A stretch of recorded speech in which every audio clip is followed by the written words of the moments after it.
예수 믿는 교회를 다니는 사람들 중에 이거 계속 싸우는 거예요. 그러니까 이렇게 성령을 경험한 사람들은 성경의 사도행전에 초대교회 있잖아요. 최초의 교회 사람들이 성령을 받고 막 나가서 전도했어요. 인간의 힘으로 전도한 게 아니라 성령의 도우심으로 막 나가서 전했거든요. 거기서 많은 열매가 있었고 정말 여러 가지 놀라운 역사들이 있었어요. 그런 사건들이 있었는데, 그렇게 지금도 똑같은 하나님이시니까 똑같은 성령을 부어주고 계시거든요. 근데 오늘처럼 이렇게 성령에 대해서 똑같은 구절을, 가르치면서 조금 미흡한 면을 제가 느꼈거든요. 그러니까 우리 성령을 받고 이렇게 하나님 일을 해야 됩니다. 하지만 성령을 어떻게 받느냐는 거죠. 성령을 받도록까지 이렇게 직접적으로 구체적인, 이렇게 인도를 해줘야 되는데 그 부분이 좀 미흡하게 끝났어요. 이번에도. 그러니까 뭐냐면 그때 그 사람들이 뭐 했냐면 성령을 받기 위해서 직접적인 스텝을 밟았는데 그건 뭐냐면 성령을 주세요 하고 모여서 기도했다는 것 뜨겁게 성령을 모시는 기도. 죄인으로 살다가 하나님을 모르고 살다가 예수님 앞에 하나님 앞에 다시 돌아오는 모든 사람들이 거쳐야 될 스텝이 있잖아요. 누구나가 다 거쳐야 되는 스텝. 예수님께 오는 것, 예수님을 영접하는 것, 그 기도로 사는 거예요. 간절한 마음으로 해야 되는 거예요. 그러니까 그런 것처럼 성령님을 모시는 것도 성경적으로 하자면 기도를 통해서 우리가 구해야 됩니다. 성령님 저에게 오십소서. 그렇게 해서 저도 받았습니다.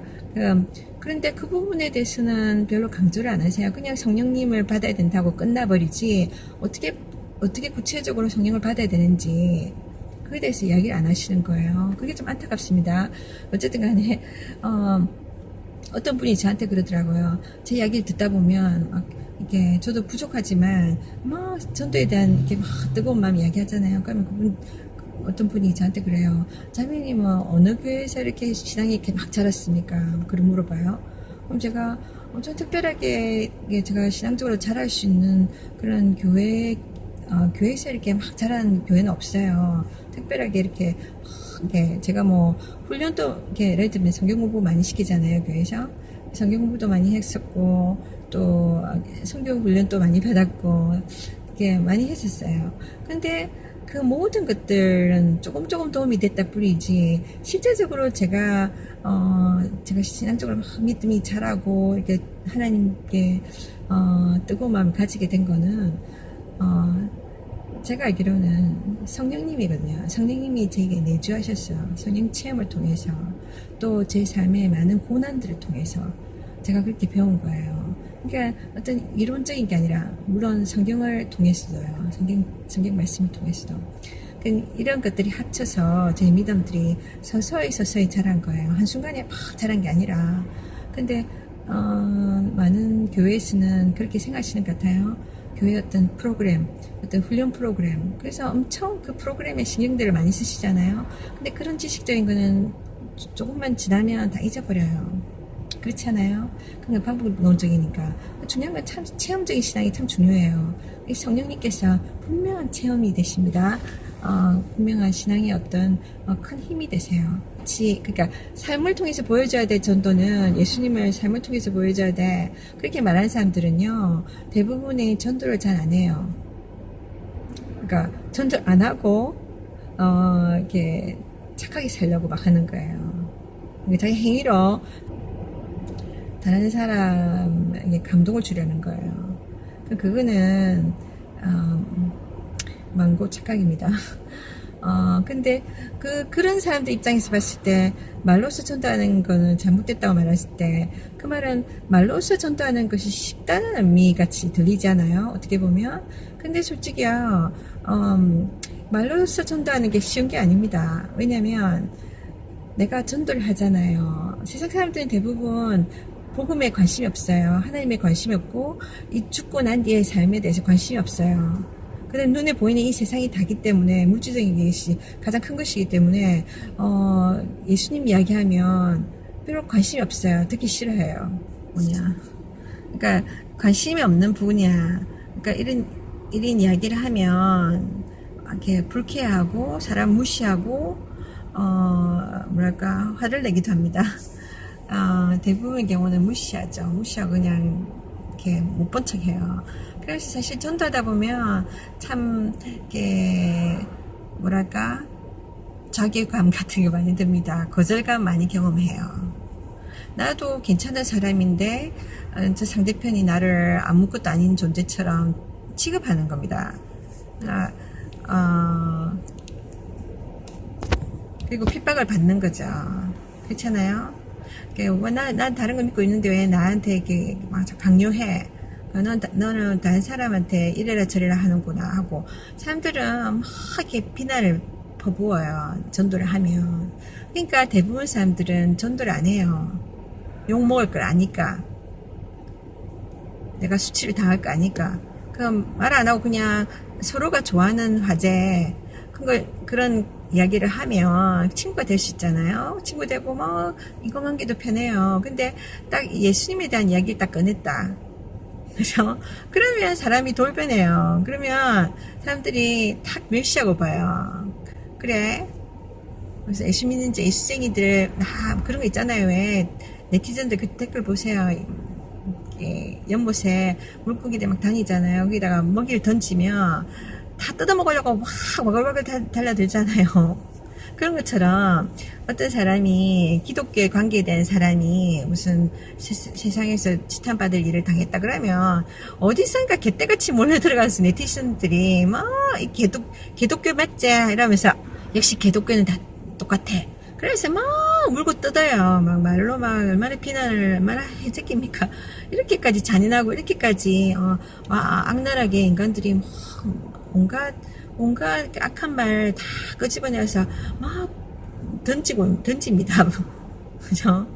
그러면 그냥 무심코 던진 돌에 개구리 맞아 죽는다 하잖아요. 그래서 얼마나 많은 사람들이 안타깝게도 상처받고 자살하고 했습니까? 그죠? 그렇습니다.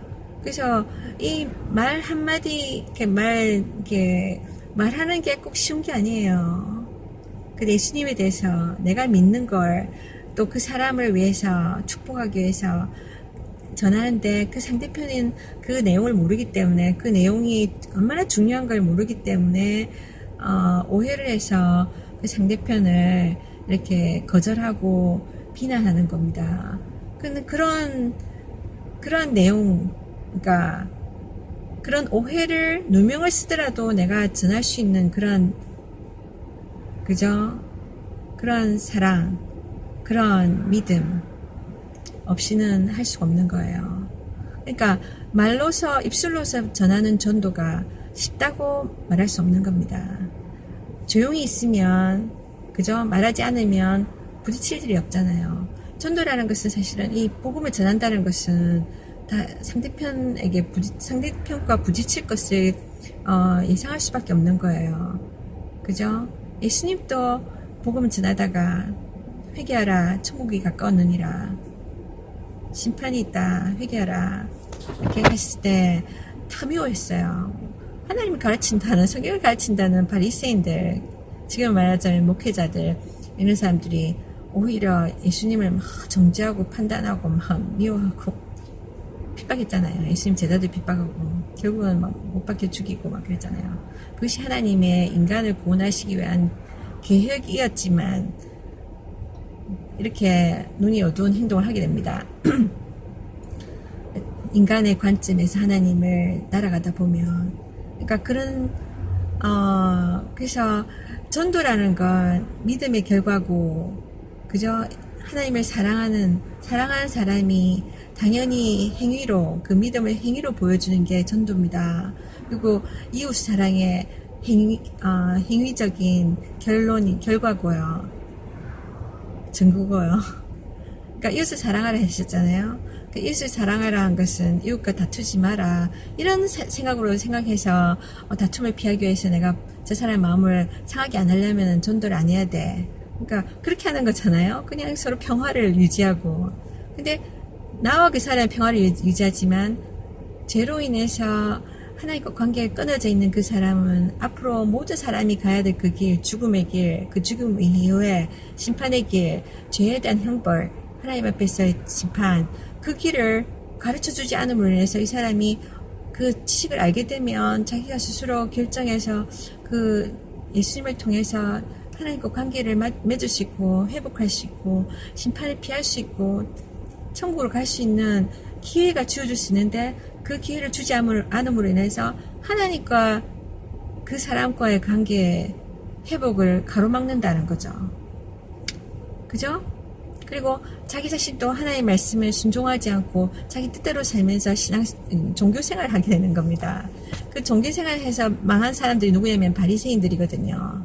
종교 지도자들, 종교적인 사람들, 하나님을 가르치고 하나님에 대한 지식을 많이 안다는 사람들이 오히려 하나님의 뜻을 거스리고 하나님을 대적하는, 하나님을 오히려 하나님과 싸우고, 하나님을 잘 믿는 사람, 순종하는 사람들은 오히려 막 방해하고 그런 어처구니 없는 일을 당하게 됩니다. 그런 사람들은 하나님 나라에 갈 수가 없죠. 자기는 간다고 생각하고 있지만, 그죠? 그 잘못된 신앙으로 갈 수 없죠. 근데 지금 또 그런 사람들이 많다는 거예요. 그러니까 자기 자신의 신앙을 잘 체크해 봐야 됩니다. 자기가 하나님 뜻대로 살고 있는지, 아니면 하나님에 대한 지식은 많이 있으면서 그 지식으로 오히려 하나님 나라를 가로막고 하나님을 잘 믿고 있는 사람을 오히려 막 아픔을 주고 방해하고, 자기가 아는 지식으로 많은 사람들을 하나님께 인도해야 되는데 오히려 그 사람들이 하나님께 오는 길을 막아버리고 교회에서 막 교회 오고 하나님을 섬기려는 사람들을 오히려 쫓아내고, 그죠? 이런 사람들이 되었어야 되겠습니까?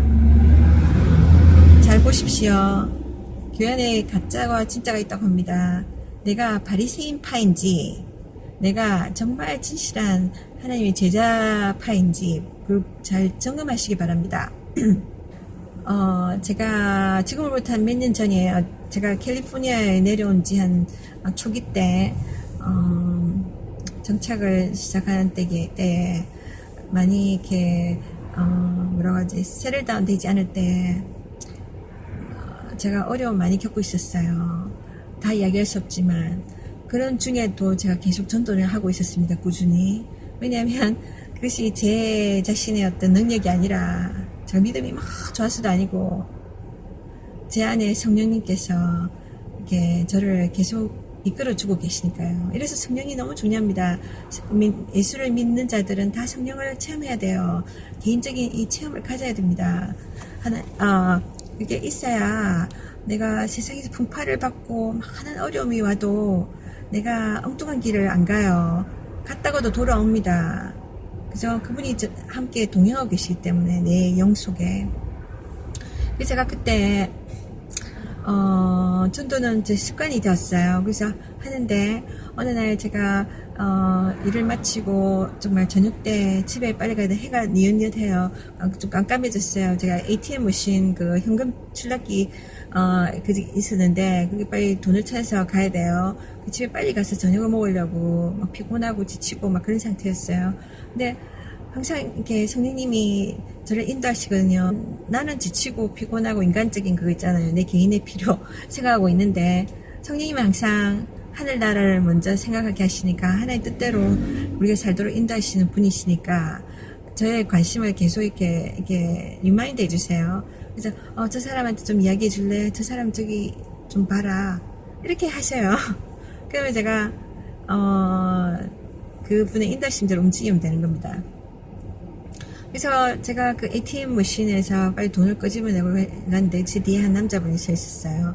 그러니까 아시아 계통의 사람이었어요. 중국 사람이었던가 하여튼 있었는데 이렇게 와이셔츠 하얗게 이렇게 깔끔하게 입고 젊은 사람이 서 있었어요. 제가 항상 그러듯이 그냥 바쁠 때는 제가 그냥 이렇게 전도지 딱 주고 예수님 당신 사랑하십니다 하고 시작하거든요. 시간이 좀 남으면 제가 막 구체적으로 이야기해주고, 근데 제가 피곤하고 이렇게 시간이 없고 바쁠 때는 지나가면서 전도지를 주곤 했거든요. 그 사람한테도 제가 전도를 하나 줬어요. 그러고는 나는 그냥 볼일 보고 가려고 하는데 이 사람이 의외의 말을 했거든요. 저한테 저희가 하나님에 대해서 이야기했어요. 하나님을 믿고 싶다는 식으로 이야기한 거예요. 그래서 제가 깜짝 놀랐죠. 그래서 제가 일단은 하나님 인도하신 사람이니까 제가 제 시간을 들여줘야 되죠. 그러니까 피곤하든 말든 간에 그죠. 그냥 제가 이야기를 몇 마디 했어요. 그 사람이랑 그 이야기해 보니까 이 사람이 믿는 사람 같았어요. 예수 믿는 사람 같았어요. 교회 다니는 사람 같았어요. 얘기 들어보면 그랬는데 의외로 이 사람이 불교 신자였어요. 교회 다니는 교회 없고 불교 신자인데 한 1년 전서부터 저희가 왠지 자기가 믿던 불교에 대한 어떤 회의감을 느끼고 하나님에 대해서 생각하기 시작했다고 이야기거든요. 정확하게 제가 그 사람 이야기를 다 기억은 못합니다. 지금 시간이 좀 되어서 몇 년 전이니까. 근데 이 사람이 하나님에 대한 이게 뭐 두려운 마음, 하나님 계신 것 같은데 하나님께 돌아오고 싶어요. 근데 어떻게 해야 될지 모르겠다 이런 식인 거 있더라고요. 그래서 그냥 두고 갈 수 없잖아요. 그러니까 이런 일이 잘 없지만 저는 하나님이 인도하신다면은 그게 반응해야 된다고 생각하거든요. 그래서 제가 담대하게 이 사람이 그 도둑놈 같은 스타일은 아니더라고요. 깔끔해요. 아시아 사람이니까 깔끔하고 알고 보니까 증권회사에 다니는 사람이더라고요. 그런 사람들은 고객 관리 잘하고 굉장히 뭐라고 하지? 젠틀하잖아요. 그런 어떤 서비스업에 있는 사람의 전문성이 보였어요. 그래서 제가 그러면 제가 다 그랬어요. 당신 지금 시간 좀 있어요? 가서 우리 근처에 식당에 가서 그러면 이야기 좀 할까요? 그랬어요. 제가 전도하려는 거죠. 데이트가 아니라. 그러니까 이 사람이 알겠다고 그랬어요. 이 사람이 굉장히 열려 있는 거예요. 하나님 만나려고 지금 작정하고 있었는데 저를 만난 거예요. 그러니까 그래서 같이 들어가서 간단한 저녁을 먹으면서 이런저런 이야기를 나눴어요.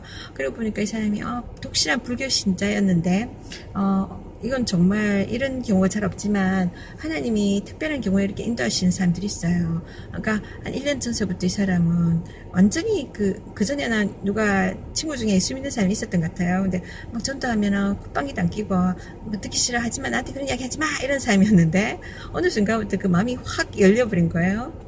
그러면서 이 사람이 이게 교회를 가고 싶은 마음을 갖고 있는 거예요. 그래서 너무 저는 신기했죠. 왜냐하면 불교 신자 같은 그런 느낌이 안 들고 완전히 교회를 많이 다닌 사람 같이. 그러니까 하나님 그렇게 이 사람 마음을 준비시킨 거예요. 그리고 저의 걸음을 인도하셔서 만나게 하신 거죠. 그래서 제가 이 사람을 이렇게 예수님을 그날 밤에 우리가 함께 기도했던 것 같아요. 함께 그래서 기도하고 예수님을 영접하게 했던 것 같아요. 제가 정확히 기억 안 나는데, 어떨 때는 제가 길에서 만난 사람들, 함께, 그 사람의 마음이 정말 열리는 사람들은, 제가 기도로서 도우면 같이 기도하고 예수님이 영접하는 경우가 몇 번 있었어요. 어떤 경우에는 자기가 집에 가서 기도하겠다 이런 사람도 있었어요. 어쩌면 그 사람이 집에 가서 기도했던가 그랬을 거예요. 정확히 기억이 안 나요. 둘 중에 하나예요. 그래서 그 사람이 그래서 서로 연락하게 되었어요. 왜냐하면 저로 인해서 예수님 믿기 시작했는데 누가 도와줄 사람이 필요하잖아요. 제가 그때만 해도 제가 다니던 확실한 교회가 없었던 것 같아요. 저도 내려온 지 얼마 안 됐고 텍사스에서 교회를 찾고 있는 중이었고, 그래서 근데 제가 분명히 당신이 교회를 찾아야 됩니다. 정말 좋은 교회 찾아야 됩니다. 제가 분명히 이야기했거든요. 그래서 자기가 알았다고 그랬어요. 그래서 제가 챙겨줘야 되니까 한 번씩 문자를 하거나 그래서 제가 물어봤어요. 교회 찾았냐? 그러니까 그리고 뒤에 이 사람이 교회를 찾았대요. 그리고 교회를 나가는데 어떤 교단인데 제가 조금 제가 볼 때는 조금 우려하는 교단이었어요. 그래서 제가 조금 그긴 아닌 것 같은데 하는데 이 사람이 그냥 거기가 자기한테 맞대요. 그래서 거기 다니고 있었어요. 그래서 그 교회는 그러니까 다 좋은데 한 가지가 뭐냐면은 그 성령 세례에 대해서 굉장히 부정적으로 생각하는 교단이었어요. 그러니까 이거는 성경적이지 않습니다. 그러니까 세례에 대해 그러니까 물속에 들어가서 이거 다 함께 이야기하겠지만 그러니까 침례 받는 거에 대해서는 굉장히 중요하게 생각해요. 교회가 그게 하나의 구원의 조건인 것처럼 그거는 성경적이지 않습니다.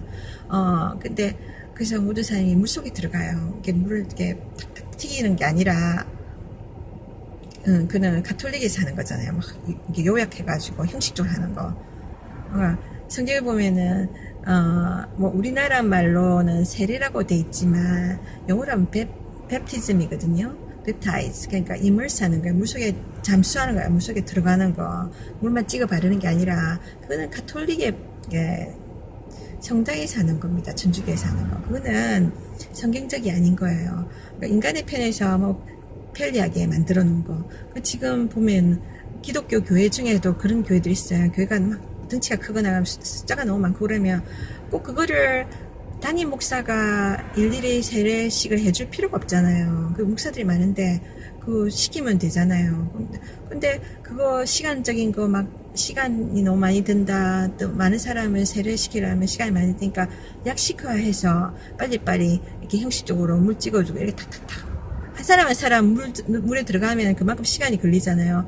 넣었다가 끄집어냈다가 그죠? 그러니까 그걸 간소화한 거예요. 약식화, 형식화, 편리화. 근데 그거는 성경적이 아니에요. 그러니까 그렇게 하는 것은 교회 입장에서는 프로그램 진행할 때 편리할지 모르지만 개개인적으로는 성경에서 이게 침례를 받으면 이게 뭐랄까 물속에 언제 들어갔다 나온 거 진짜 죽음을 경험하는 거거든요. 잠시 잠깐의 시간에. 그리고 부활을 경험하는 거거든요. 근데 그 엄청난 경험을 나는 기회를 놓치는 거예요. 이 친구가 그런 교단을 나가는 거예요.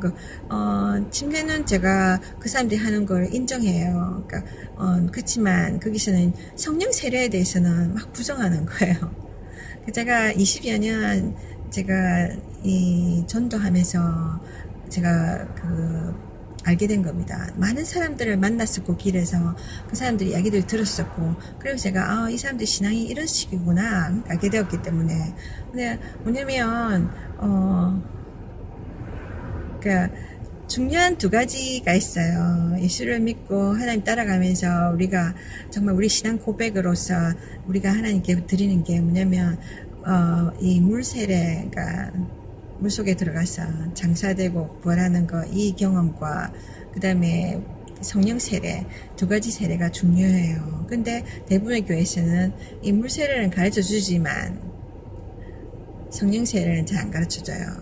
특히나 이 교회는 성령 세례를 완전히 이렇게 그러니까 자기 성령 세례를 가르쳐줘요. 아까 제가 어떤 그 스피커가 이야기했다는 거 성령 받아야 됩니다. 받고 전도해야 됩니다. 그 이야기는 해요. 근데 성령을 직접적으로 받도록 하는 그 과정에 대해서는 가르쳐주지 않을 뿐더러 또 그것을 부정한다는 거죠.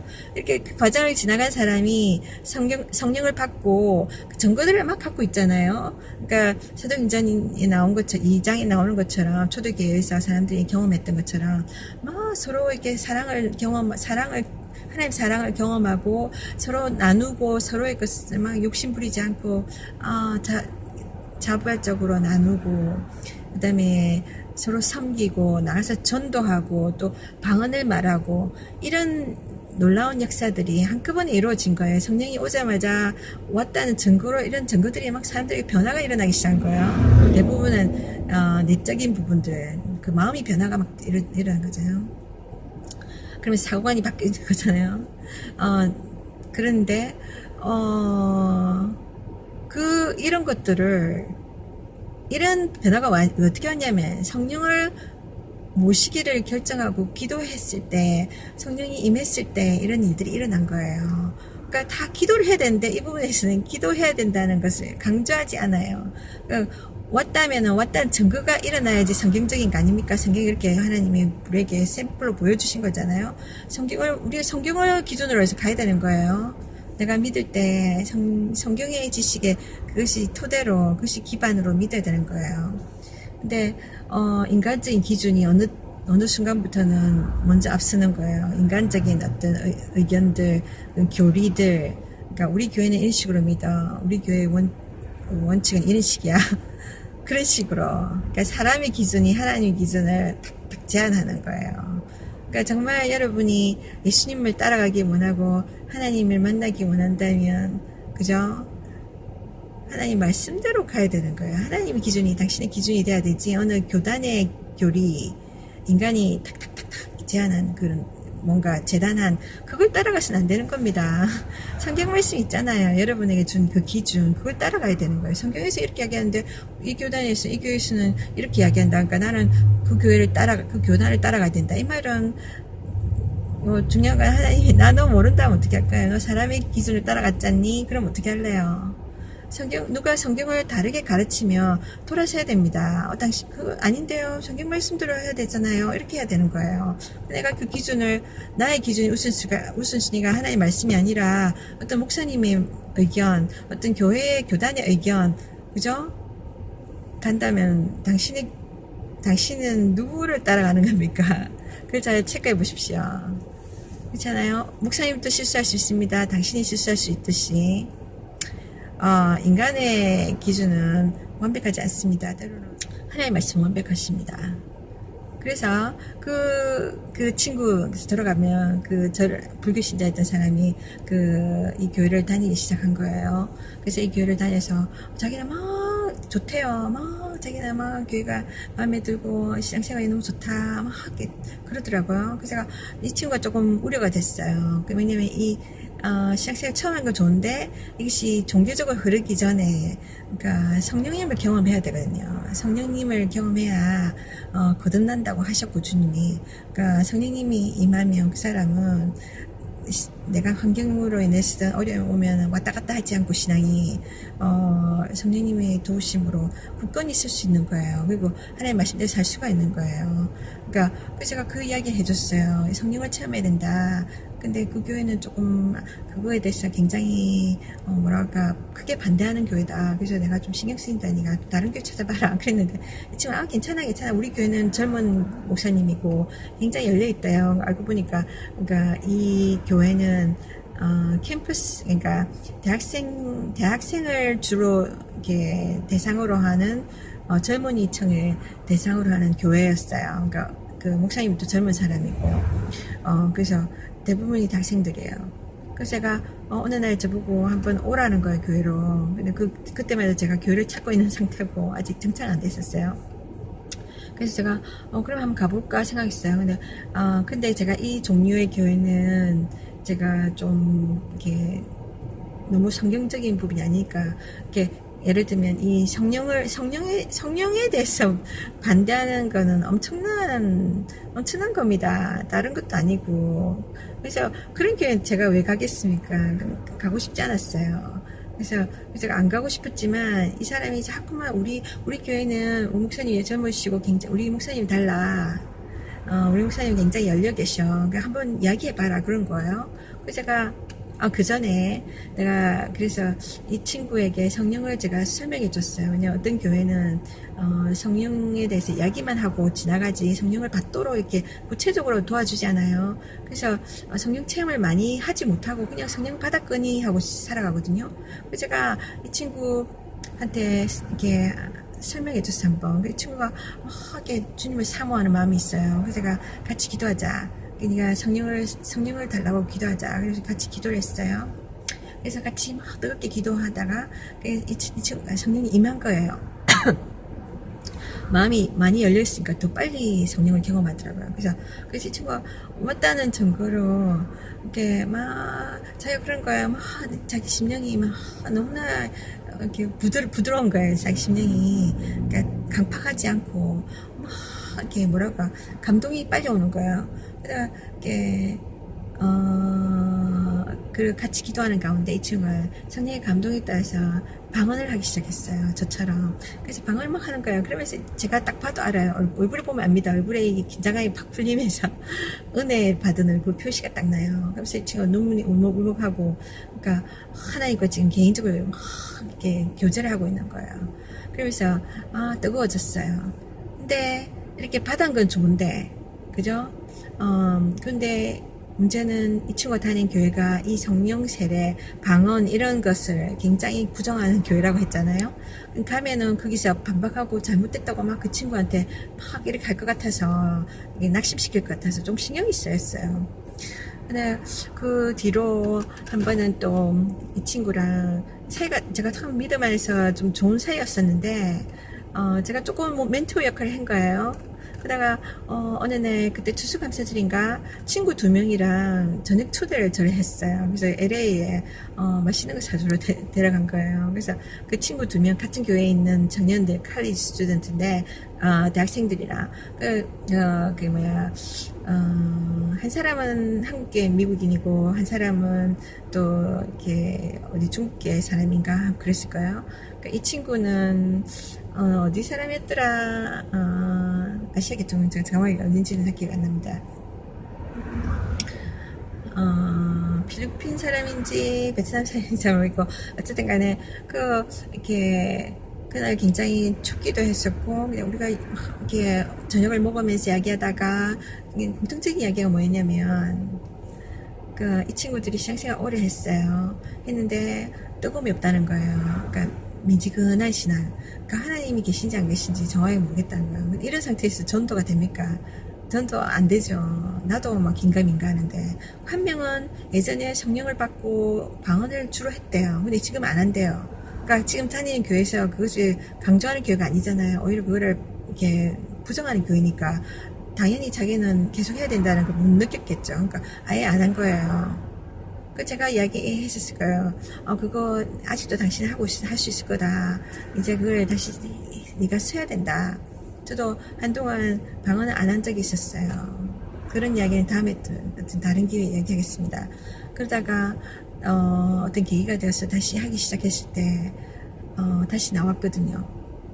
그래서 이 친구들에게 제가 그날 격려를 해줬어요. 하나님 우리를 만나게 하신 건 그냥 단순히 저녁 같이 먹어라가 아니라 하나님 뜻이 더 크신 뜻이 있기 때문에 이 사람들 축복하라는 뜻인 줄 알고 제가 제 신앙을 나눴어요. 제 경험을 나누면서 그러니까 그 친구들에게 그 한 명은 진짜 긴가민가 하는 친구 있었어요. 성령이 받은 적도 없고 그 친구한테 성령을 받으라고 제가 권유했었고 제가 그 불교시대 때 친구가 어떻게 성령을 받았으며 어떻게 그 친구가 방언을 하기 시작했으며 그 이야기 나눴어요. 그래서 이 친구한테도 같이 우리 함께 기도하자. 함께 기도해서 이 친구도 받을 수 있게 하고 저 친구도 다시 뜨겁게 성령으로 방언 기도할 수 있도록 돕자 그렇게 했어요. 그래서 그 근처에 밥 먹고 그 근처에 학교가 있었어요. 자기들 학교가 있는데 그 밤에 그 강의실에 들어가가지고 함께 막 기도했어요. 뜨겁게 방언으로 기도하고 그랬더니 그 전체가 그러니까 하나님에 대해서 긴가민가한 친구가 성령을 받았어요. 그리고 방언을 막 하기 시작하는 거예요. 그리고 물론 그 불교시대 했던 친구는 이미 성령을 받아서 방언을 하고 그리고 이전에 하다가 안 하는 친구도 이제 방언을 또 하는 거예요. 그래서 다시 하는 거예요. 그래서 전체가 지금 성령의 도우심을 받아서 성령의 역사심 따라 방언하는 거예요. 이건 성경적인 겁니다. 그러고는 돌아갔어요. 근데 문제는 자기들이 이렇게 체험을 했으면서 그전에는 하나님 있는지 없는지 잘 모르겠다. 성경에 이렇게 뭐 있어도 나한테는 안 이루어지고 있다 했는데 자기가 경험했잖아요. 다 성령을 받고 이때까지 하지 못하는 방언 기도를 막 하고 있고 그건 자기가 하는 게 아니잖아요. 성령님이 하게 하시는 거잖아요. 그리고 받았으면서도 돌아가서는 어찌 됐냐면 이게 막 이렇게 좀 이상하게 되는 거예요. 그러니까 제가 그런 경험을 몇 번 했거든요. 다른 어떤 형제가 정말 이렇게 이 사람처럼 나는 뭐 신앙이 미지근하고 하나님이 계신지 교회 가도 아무 그거 없다 이라는 사람에게 성령 체험을 하고 난 뒤에 그 사람이 기뻐하고 막 하나님 계시다 분명하다 하고 막 눈물 펑펑 흘리고 막 그런 형제가 있었어요. 그런데 그가 같은 교회였어요. 같은 교단의 교회. 자기 교회를 가더니만 그 목사님하고 이런 이야기 하면서 당연히 교리가 다르니까 다른 생각을 하고 있죠. 그게 잘못된 거다. 이단시 하더라고요. 저를 이단시 하면 그 사람 가까이 하지 마라. 좀 방언하는 것도 막 말렸겠죠. 그래서 이 친구가 완전 돌변하더라고요. 자기를 위해서 그때 제가 갓난 아기를 데리고 있는 엄마였는데 밤 늦은 시간까지 밤 11시 넘어까지 이 형제를 위해서 1시간 이상을 땀 흘리면서 기도했거든요. 내 아기도 제쳐놓고 빨리 재워야 되는데 그렇게 눈물 뿌리면서 그 사람을 정말 이렇게 성령을 받게 하고 자기가 받고 마치 아기를 출산할 때 그 땀 흘리고 힘줘야 되고 막 그런 노고를 그런 수고를 했어요. 그래가지고 결과적으로 자기가 성령을 받고 방언이라는 놀라운 기적을 경험했으면서도 딱 돌아가니까 자기 목사님 이야기를 듣더라고요. 그래서 자기가 받은 그 증거를 이렇게 핑계치고 그 뒤로는 자고는 이야기도 안 하고 완전히 다 저를 이단치고 가더라고요. 그런 적이 있었어요. 근데 그 뒤에는 걔가 몇 년 뒤에 한참 뒤에 저한테 다시 문자를 보내든가 했었어요. 어쨌거나 그렇습니다. 성경을 가르친다는 몇몇 목회자들, 몇몇 교단들이 성경을 올바로 이해하지 못하고 오히려 자기들의 교단의 어떤 기준으로 성경 말씀을 오히려 팍 받아치면서 이렇게 핍박하고 반대하는 겁니다. 그러니까 정말 안타까운 일이에요. 근데 그것을 많은 신자들이 성경을 믿지 아니하고 성경이 자기가 따라가야 될 나치판 같은 것이라는 것을 그런 우선순위를 두지 않는다면 하나님 주신 성경 말씀 기준, 하나님 믿는 기준, 하나님 따라가는 기준 보고서도 거기에서 그 말씀을 내가 순종하며 따라가는데 그 말씀을 왜곡한 사람의 의견, 교단의 교리를 따라가는 거예요. 그러면 하나님께서 그 사람을 인정할 수 있을까요? 넌 몰라. 넌 내 말대로 안 따라오고, 내가 준 길대로 안 따라오고, 다른 사람 따라갔잖아. 그렇게 하지 않겠어요? 어쨌거나, 그래서 제가 이 친구 말을 듣고, 그럼 일단은 한번 내가 부딪혀보자 했어요. 제 마음은 내키지 않았어요. 왜냐면 제가 20여 년 동안 전도하지 않았어요. 전도하면서 이 사람 저 사람 만나고, 한국에서부터 각 나라 사람들을 만났고 제가 전도만 하고 내 이야기만 한 게 아닙니다. 상대편의 이야기도 들었습니다. 저 사람들의 이야기를 들어줘야 돼요. 전도하려면 그 사람 이야기를 들어줘야 돼요. 특히 말하는 거 좋아하는 사람 듣는 것보다 이런 사람들이 많아요. 그럼 그래 듣다 보면 그 사람들이 신앙을 알게 되고 그 사람 필요를 알게 돼요. 그래서 제가 이 교단의 사람들은 이 부분에서 굉장히 제한한다는 걸 알았어요. 알았기 때문에 제가 말해봤자 제가 뭐 논쟁밖에 안 된다는 거 알기 때문에 안 부딪히고 싶었어요. 더 이상은 너무나 뻔한 거였기 때문에. 그런데 이 친구가 막 이렇게 한번 와봐라 막 이렇게. 그래서 제가 또 젊은 목사니까 혹시 다르지 않을까, 또 내가 한마디 해줌으로 해서 이 목사님이 그래도 열린 마음을 가지고 뭔가 이 사람이 변화되면 이렇게 이 젊은이들에게 축복의 도구가 되지 않겠나, 그걸 성경적으로 가르치지 않겠나 싶어서 제가 알겠다고 한번 갔었어요. 그래서 그 주일날 딱 가서 뒷좌석에 앉았는데, 제가 그날따라 제가 가는 그날, 그러니까 우연이 아닌 거예요. 우연이라서 하나님 없다고 생각하기 때문에, 우리의 걸음, 우리가 매일매일 겪는 일들이 좋은 일이든 나쁜 일이든 이것이 우리가 스스로 만든 게 아니잖아요. 그러니까 이게 우연히 있는 게 아니라 하나님이 인도하시는 거예요. 어떤 작은 사건이라도 하나님 뜻이 있어요. 그걸 알아봐야 됩니다. 안 그러면 우리는 항상 답 없이 계속 반복한 일을 겪어요. 하나님 주시는 교훈을 깨달아야지만 우리가 계속해서 반복해서 돌지 않는 거예요. 쓸데없이.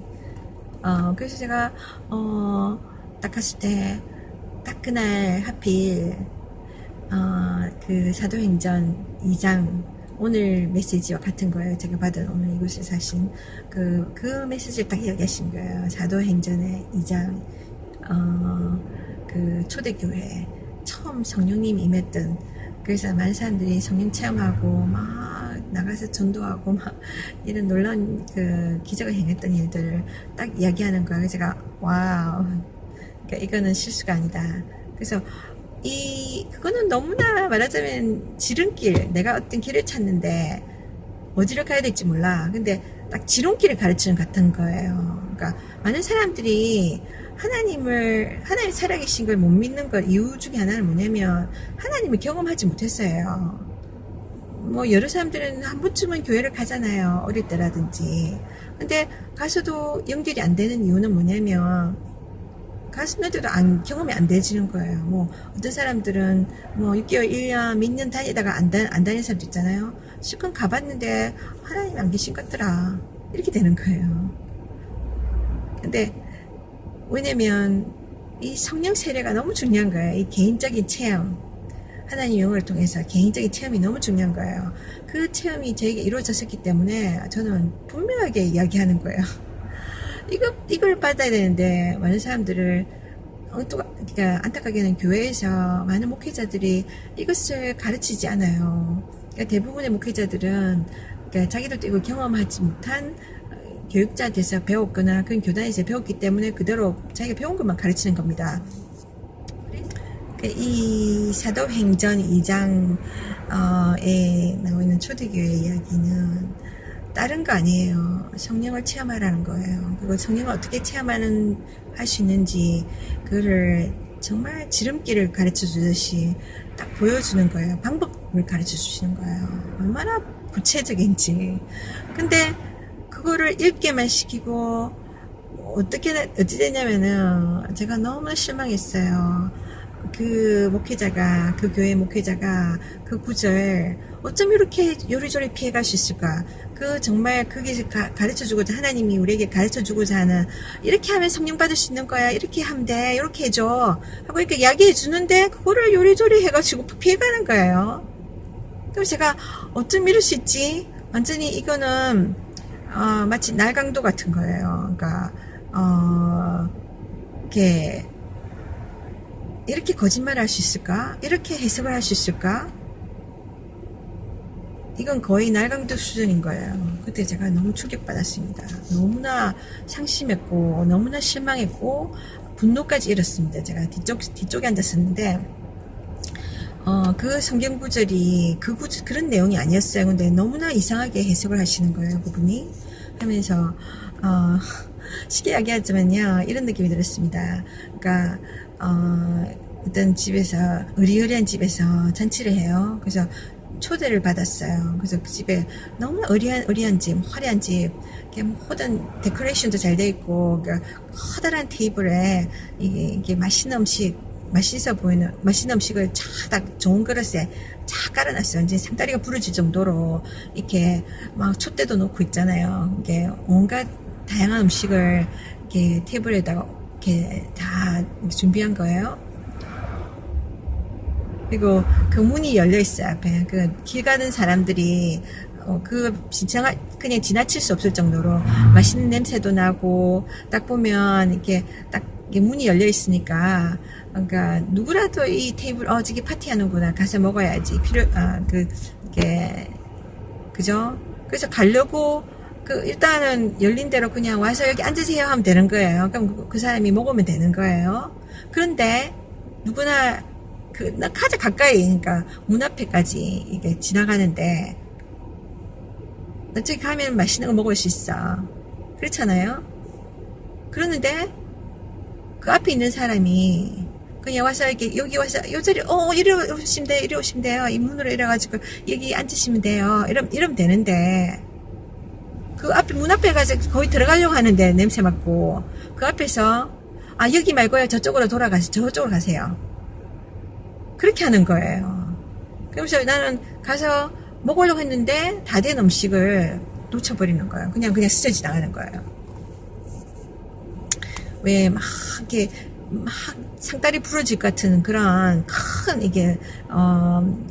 그 음식이 차려진 그런 장소에, 그런 필요한 같은 데 가서 막 먹으려고 하니까 먹을 게 없어. 그런 경우. 제가 베지테리언이니까, 채식주의자니까 그런 거 있어요. 가면 어떤 때는 식장에 가면 먹을 게 없어요. 다 고기로. 특히 햄버거 가게는 거진 다 고기 천지예요. 그러니까 채소만 있는 게 없어요. 그러니까 그런 것처럼 먹을 게 없어. 그런 경우. 마치 그거와 같았어요. 하나님이 우리에게 이 하늘의 파워, 그죠? 성령님, 그 하늘의 파워, 권세, 이거를 우리에게 주셔서 우리가 이것을 사용하고 나가서 복음을 전하고 정말 어둠 가운데 있는 영혼들을 하나님께로, 빛 가운데로 인도할 수 있는 이런 메시지, 살아있는 메시지를 전하는 입장이 되게 하시기 위해서 이런 웨폰, 이 영적 전쟁에서 이길 수 있는 이게 무기를 주신 거거든요. 근데 이거를 하나님 다 준비하셨어요. 와서 좀 받아가 주렴 하는데 아예 그거 막아버리는 거예요. 아니 여기 말고 저쪽으로 가. 그러는 거예요. 그런 식으로 사람들이 이 파워를 하나님 주시고자 하는 파워를 경험하지 못하니까 그냥 자기의 힘으로 자기의 신앙생활 하는 거예요. 자기의 어떤 자기 힘으로 종교생활 하는 거예요. 그러니까 막 이렇게 미지근해지고 힘든 거죠. 신앙생활이. 자기 의지로 막 나가야 되니까 하나님의 도심이 아니라. 그래서 그렇습니다. 그 제가 그때부터는 제가 이 목사님이 똑같은 구절을 너무나 희한하게 왜곡하는 걸 보면서 제가 그때부터는 있잖아요. 막 이렇게 글을 적기 시작했어요. 이분이 말한 거 나중에 제가 한번 물어보려고 확인하 내가 잘못 들은 거 아닌가? 뭐, 아니 이런 말씀을 이런 식으로 해석하나 싶어서 제가 막 적기 시작했어요. 그러니까 내가 이야기를 하려면 상대편이 이렇게 이렇게 이야기가 이해가 돼야 되잖아요. 내 입장만 이야기하면 되는 게 아니잖아요. 그러면 논쟁밖에 안 되니까 제가 막 적기 시작했어요. 저분이 이야기한 거, 저분이 인용한 구절, 또 제가 거기 반박하는 성경적인 부분을 막 적었어요. 적어서 이렇게 구절 찾아가지고 바쁘게 막 찾아가지고 딱 그래서 제가 마치고 난 뒤에 점심 이렇게 식사를 하고 이렇게 이야기를 나누었어요. 그 이야기 나누는데 제가 한 물어봤죠. 목사님한테 살짝 목사님 아까 이 이야기 하신 거 이렇게 말씀하신 거 맞아요? 이 뜻인가요? 하니까 그렇대요. 근데 그건 성경적인 아닌 거였거든요. 그래서 제가 그건 아닌 것 같은데요. 이거는 이 뜻이고 이 구절이 이렇게 증명하고 있는데 그러니까 이 목사님이 저한테 뭐라고 하지? 그러니까 자기가 이야기했던 걸 막 계속 이렇게 반박을 하는데 정말 이거는 매치가 안 되는 거예요. 그거는 그 교단에서 가르친 교리적인 안목에서 말씀하신 거였거든요. 근데 전혀 그 구절과는 상관없는 말이 안 되는 이야기였어요. 쉽게 이야기하면 제가 한 가지를 말하자면 성령님이 그 사도행전 2장에 나오는 그 초대교회 펜티코스탈 처음 이렇게 제자들이 예수님이 돌아가시기 전에 돌아가시고 난 뒤에 3일 만에 부활하셨잖아요. 그리고 40일을 계속 계셨어요.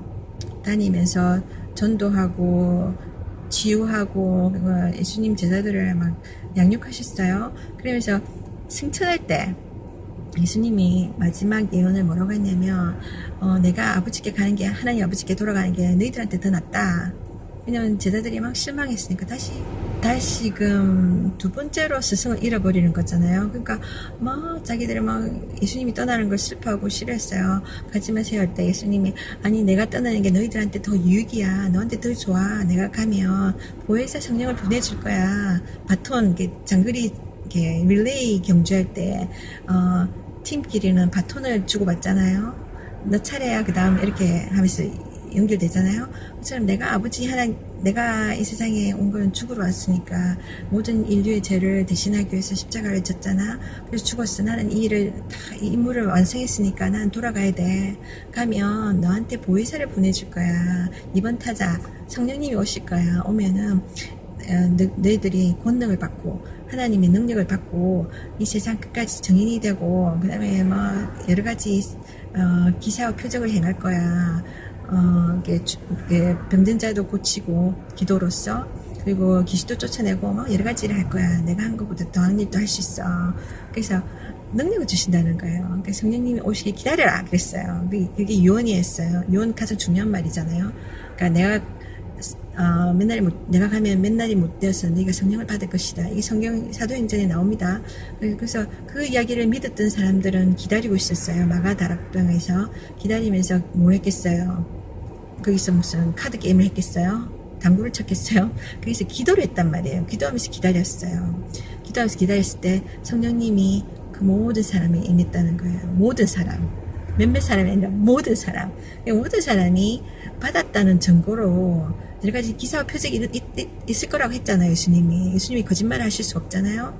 그래서 그 표적이 나타났는데 뭐가 나타나냐면 마음속에 사랑하는 마음 막 생겨요. 서로 아낌없이 서로의 것들을 나누어 주고, 그때 그 당시만 해도 성령의 감동으로 사람들이 자기 물건들 소유를 팔고 땅을 팔고 집을 팔고, 그래서 막 이렇게 서로의 없는 사람을 나눠주고 막 그랬거든요. 제자들에게 갖다 주고 막 하여튼 그랬어요. 그거 이기심으로 못해요. 인간의 보통 이기심은 내 개인의 소유 막 붙들고 있으려 하잖아요. 이거 없으면 나 큰일 나 이러잖아요. 근데 하나님의 영이 성령이 임하시니까 그 정보로 마음이 막 풍요로워진 거예요. 그러니까 하나님 사랑으로 가득 차는, 하나님에 대한 신뢰로 가득 차니까 나 지금 없어도 하나님 채워주실 거야. 그런 믿음이 생기는 거예요. 그죠? 그래서 사람들이 이기적인 마음이 떠나가고 사랑하는 마음, 베푸는 마음이 생긴 거예요. 인색함이 떨어지는 거예요. 그래서 막 서로 나누고, 교회 안이 행복했어요. 서로 나누고 그러니까 섬기고 서로. 그리고 또 이 사람들이 나가서 전도, 그게 가장 큰 증거 중에 하나입니다. 나가서 전도를 하는 거예요. 나가서 복음을 전하는 게 담대하게. 그때만 해도, 그때가 예수님이 처형당하고 난 뒤에 모든 예수 믿는 자들을 쫓아다니면서 막 이렇게 잡아들이고 죽이고 하는 전화기의 용량이 다 됐습니다. 그래서 제가 다시 디지털 카메라로 찍거든요. 계속 무거운 제가 폰을 들고 있다 보니까 팔이 지립니다. 어쨌거나 간단하게 마치려고 합니다.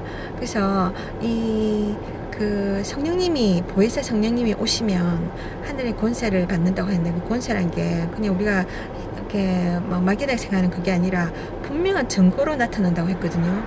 그 증거들이 여러 가지가 있는데 그 중에 한 가지가 방언을 말하는 거라고 한 거예요. 그 방언이 방언에 대한 것은 제가 다음 기회에 더 자세하게 말씀을 드리려고 하고, 이 방언 기도라는 것은 어떤 이렇게 다른 언어예요.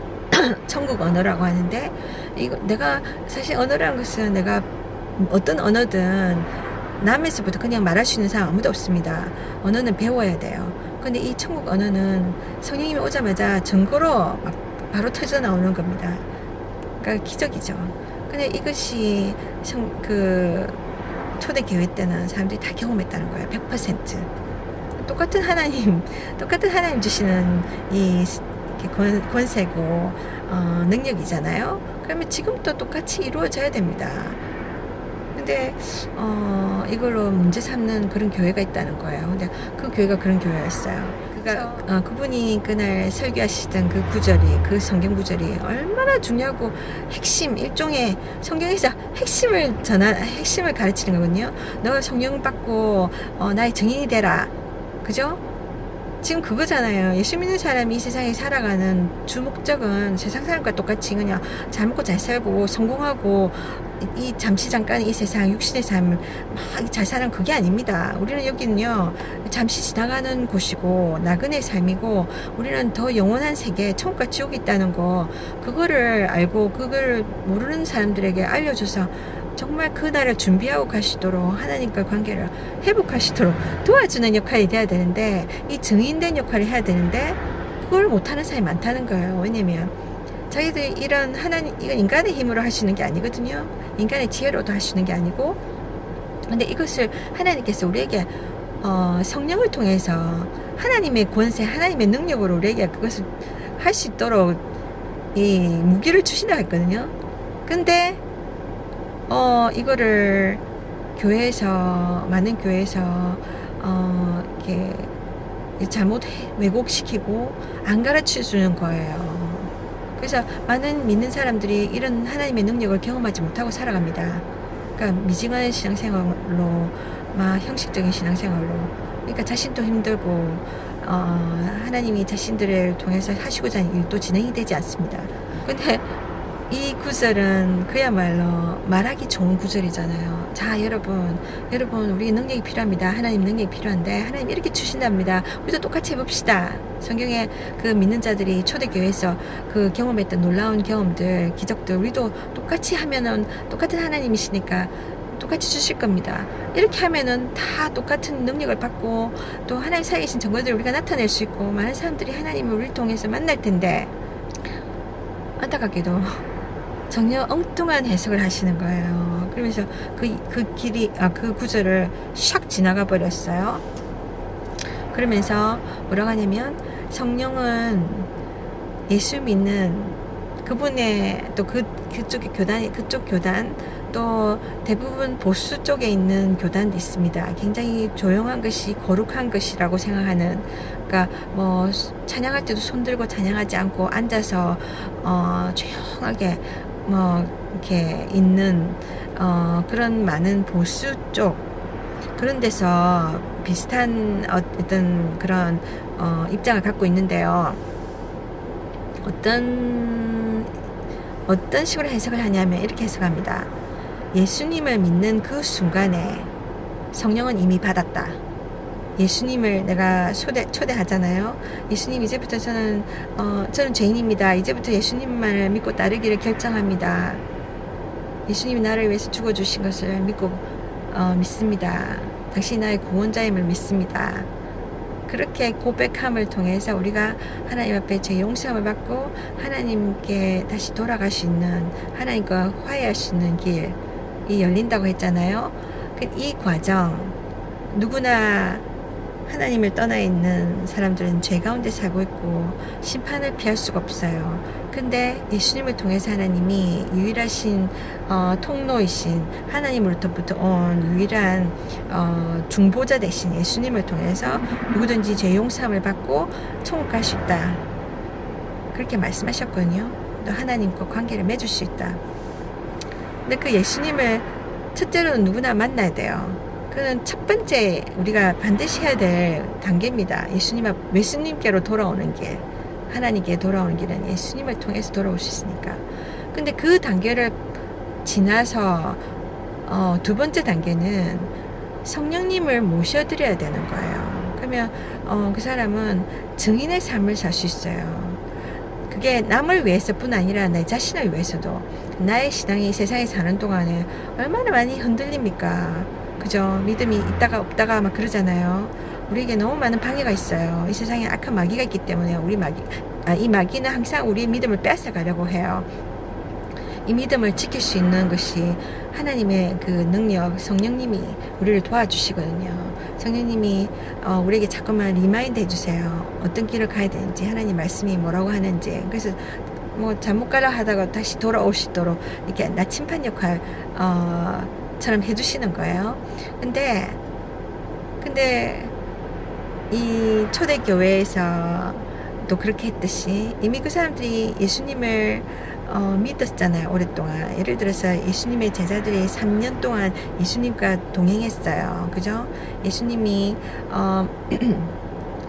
30세부터 공생애를 하셨잖아요. 전도를 하기 시작하고, 그리고 33세에 십자가에서 매달리셨잖아요. 그때 예수님과 동행했던 제자들이 3년을 같이 함께 했어요. 그래서 기적도 많이 경험했잖아요.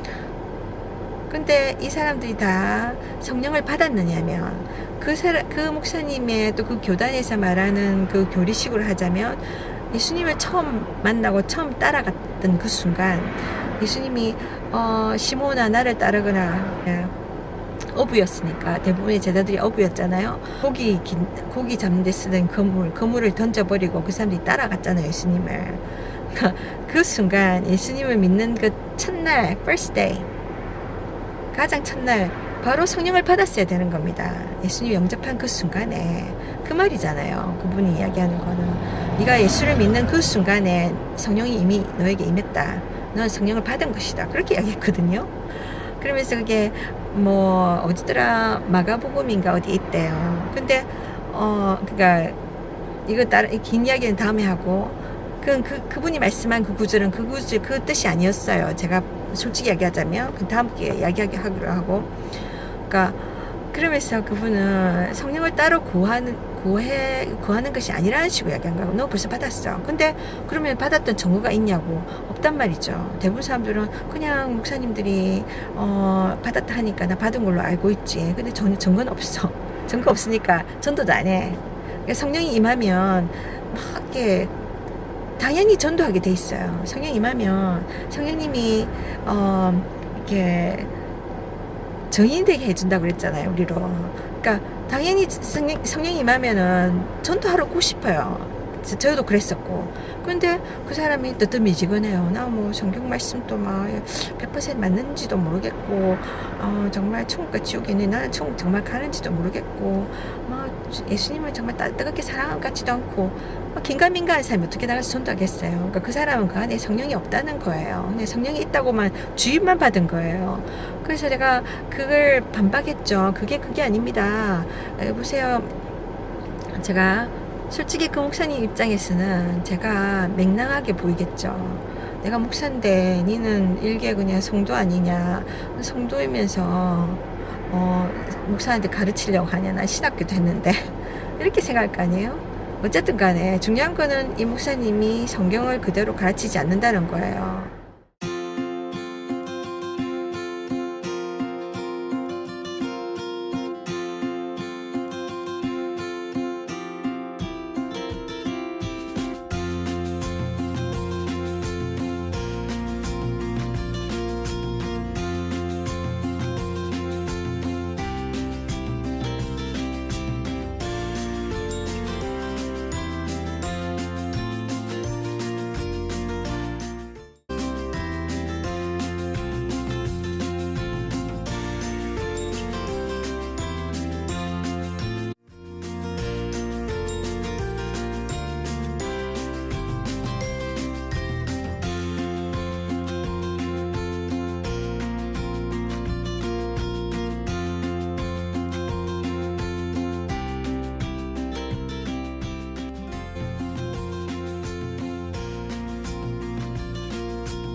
성경을 읽으시고 성경이 말하는 것을 내가 100% 믿어야 되겠다 하는 그런 기준이 있으셔야 됩니다.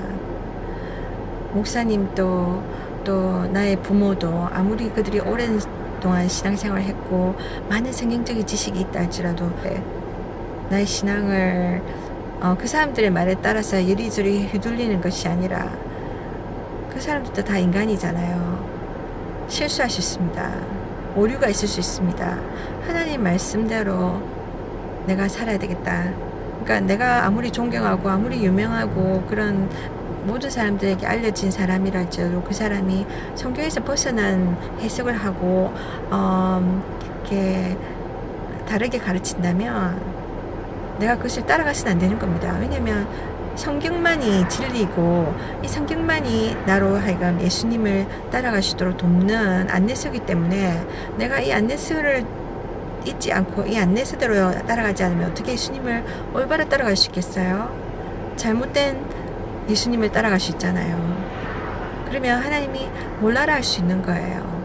그러니까 성경을 가까이서 날마다 묵상하십시오. 그 말씀대로 내가 믿어야 됩니다. 100%. 하나님 당신을 사랑하십니다.